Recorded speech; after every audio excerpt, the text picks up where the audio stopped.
I'm Laura Kyle in Kuala Lumpur. The top stories here on Al Jazeera.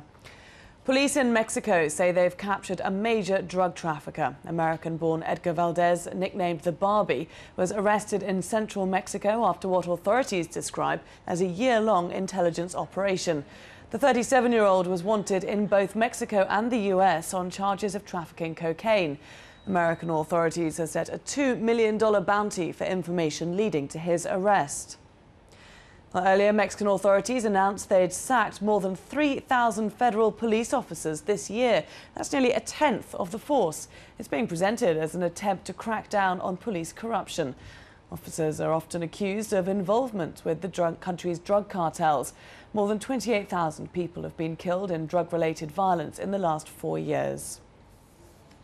Two men travelling from Chicago to Amsterdam have been arrested by Dutch authorities.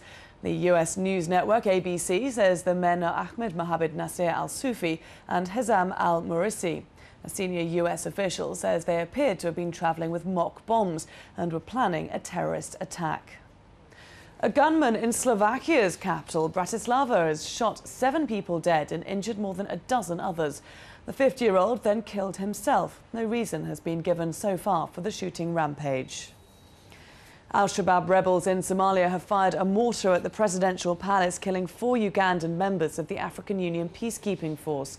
The capital city, Mogadishu, has been seized by 8 straight days of battles after Al-Shabaab threatened an all-out war against what it calls foreign invaders. The US has expanded sanctions against North Korea that were announced in July by the US Secretary of State Hillary Clinton. The measures target 8 organizations and 4 individuals.